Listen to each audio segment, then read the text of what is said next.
this in the morning. Can't believe they're not running. Well, I spoke too soon, didn't I?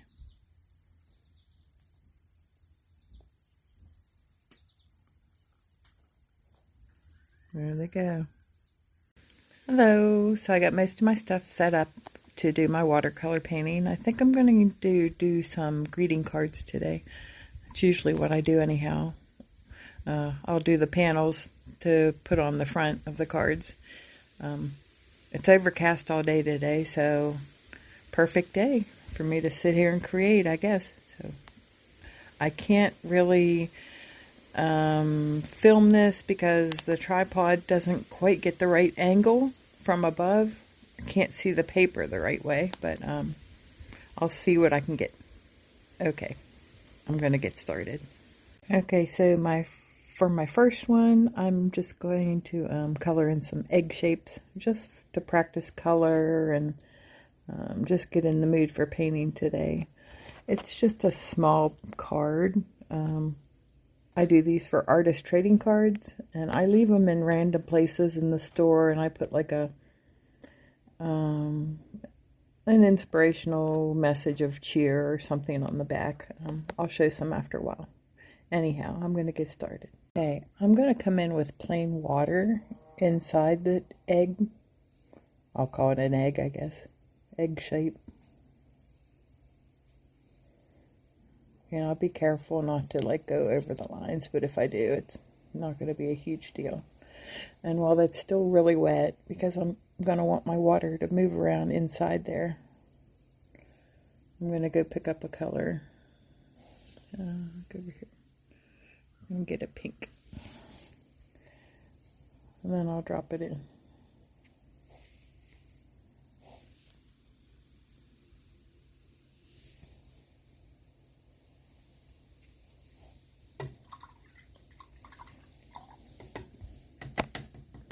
Okay, and then I'm going to drop another color in with it. So I'm going to get a pretty teal.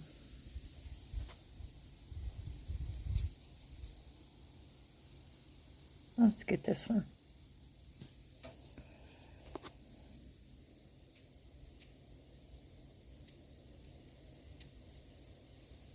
It didn't move around a whole lot, but this watercolor paper is just very, not the best quality, but it's practice paper, so.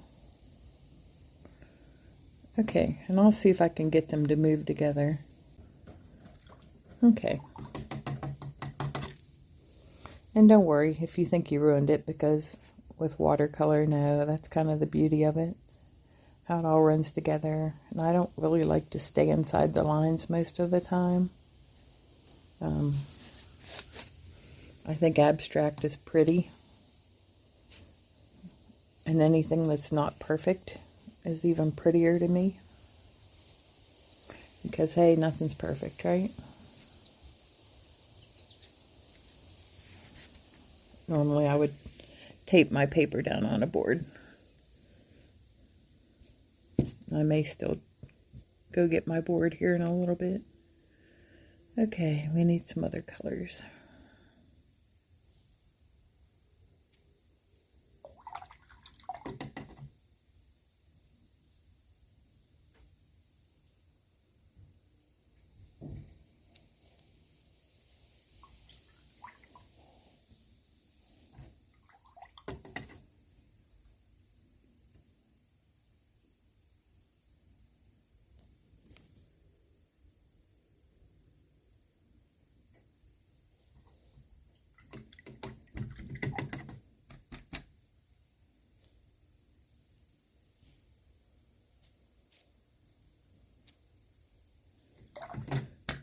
Okay, like now when there's too much paint, I'll come back.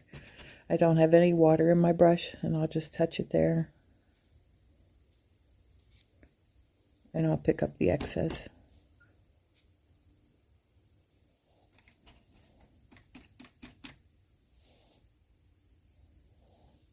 There.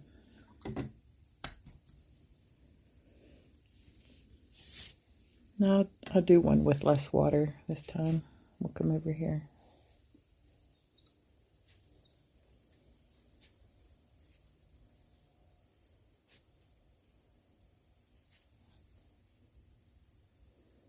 I'll give this some green.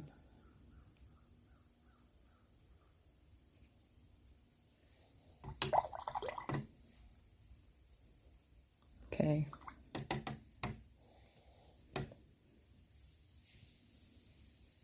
And I wouldn't want to put red in there with it because it would turn brown. So I'm going to do we could do a yellow.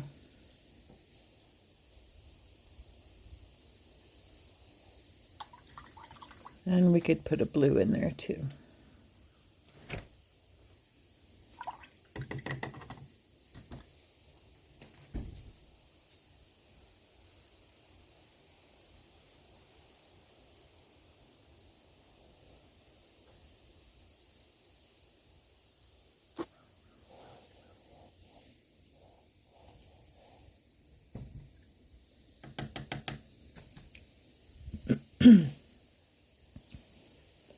And I can come back and fix some of these where that paint is outside the lines.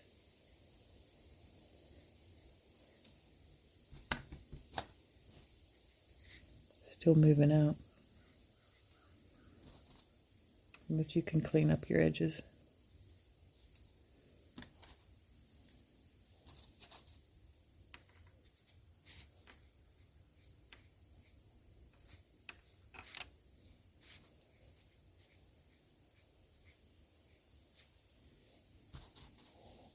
It's really wet. Still moving. Still traveling, so I'll let it dry longer. But yeah, so I'm going to finish practicing up and then start on a real one. With this little card, I think I'm going to put some tulips on it. Yeah, I'm going to do some tulips. So far, here's my little tiny trading card. My little tulips on it. Here's my one I did with my little orb eggs. I'm going to outline them in a pen. So, yep.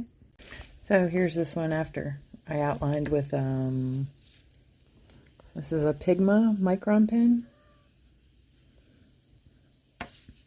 And you can get it wet, it won't smear. So that's why I use it with all my watercolors.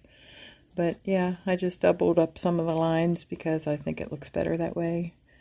I like how that looks. More cartoonish or abstract. And yeah, I think it's a pretty little practice card. Probably do the same thing for the florals. They're not dry all the way yet, but you can still use your pen on it. So I'm going to finish that, see what I can make that look like.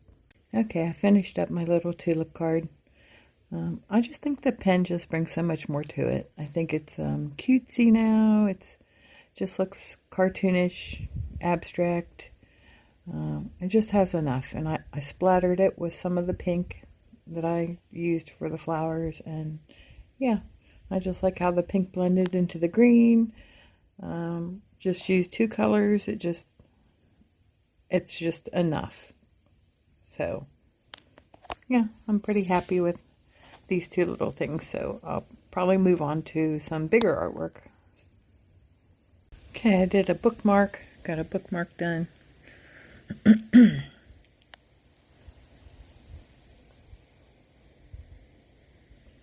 think it's pretty.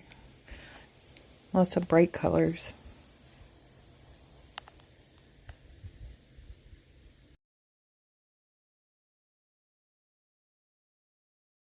So here is how I make my greeting cards. I just ordered the blank cards. These are 5x7s. Order them off of Amazon. And they come with envelopes. And then I paint my panels, whatever I'm going to do. These are slightly smaller than the card. And I put them on watercolor paper. Of course, they're watercolors. And then I'm going to glue them on here. And now I glue them on with just some rubber cement. I put in like 4 different spots, just enough to hold them on. And that way when I give them to someone, if they want, they can pull the card off. And it comes off easily and it doesn't tear the paper. And they can mat it and frame it if they'd like to. That way, you know, they get to keep the panel if they like it. Or they can give it to someone or whatever. And if not, no biggie. But, you know, a lot of people like them. And each card I do it's a one of a kind because it's hand painted. So hopefully it means something special to them. Because not just everybody gets a hand painted card. So yeah, that's how I do my cards. So there's the card after it's been glued on. The glue isn't dry yet, of course, but... And then if I know if it's someone's birthday or they want another sentiment, I can stamp it up at the top, or I'll stamp it inside or something. But, yeah. It's my cards. Hope you enjoyed it.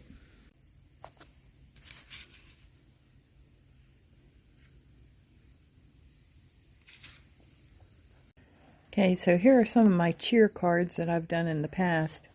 This one's hand painted, and this one's painted, and this one. The background of some of these. This one's painted. This flower, these florals. That one's painted. Yeah, and the rest I've done like collage on them. Different things. Believe in yourself. Any kind of encouraging words. That one, choose to see the good. Do small things with great love. I've used gold foil, scrapbook paper, just all kinds of things that I have. All kinds of cards here. Plus I have more. I have little tiny rhinestones that I glue on them. And then on the back, every card has this, a stamp. There's always hope. So all of my cards on the back say that. Yeah, that's my way to encourage someone. And I leave these lay around so someone can find them in different places. Or sometimes I just pass them out to someone. And tell them, you know, that it's kind of my mission to do this, to encourage people. I don't know, I just feel people could use this. And I know I would love it if someone would hand me something like this. So, yeah, so it's fun. So if you're bored and you just want to create and be creative and do something nice at the same time for people, then try something like this. Because it's really easy. And how I got started was a deck of cards. Artist trading cards this size. They're 2.5 inches by 3.5 inches. But I went to Dollar Tree and just got a pack of cards, playing cards, you know. And I had a thing that rounds the corners, or you don't have to round your corners. And then I went from there. I had some white gesso I picked up to like block out the background, or you can just glue scrapbook paper over it. Some of them I have scrapbook paper over it. This one I do. There's scrapbook paper, and then there's other stuff over top of it, you can tell. And then I put scrapbook paper on the back. There's old sheet music I found at a Goodwill store, an old sheet music book from like 1920. And then there were some stickers, and so there's no limits. I use old dictionaries I find. I use old books from Goodwill. Like one book would last you forever, you know, and it's 50 cents. So, yeah. So just have fun and do it. And it's great. Plus, I don't know, it's just very therapeutic to sit down and create things and do art and whatever you can do. Everyone has a different skill level, but this kind of stuff super easy. So, hope you can do it and have some fun with it. And I guess I should have said, the ones that I watercolored, like this one, I need to do something on the back, but they're actually cut from a bigger sheet of watercolor paper, from like a pad. Here's a pad. Yeah, these are one of my practice pads, but this works perfect. And it's not a bad quality for, you know, not being cotton. It's not bad. And you'll get a lot of cards out of one sheet of this. So I cut them 2.5 by 3.5 inches, and you can get tons. So yeah, those are the ones you have to use. Watercolor paints won't work on anything else. So if you'd like to watercolor, but it's great. I've used markers. There's markers on this one. There's whatever, however you like to paint or whatever you like to do. One of them here I saw, yeah, this one. This is a napkin from Dollar Tree on the back of that. That's just, I peeled the layers. I think it was a 2 or 3 layer, and I took the top layer. So, yeah. I think they turn out very pretty for what they are. Love with all your heart. So, yep. I'm going to get out there and spread some more cheer around, huh? Anyhow, hope you enjoyed seeing all this. And I hope you'll consider doing it. And if you do, please let me know, because that'll make me super happy.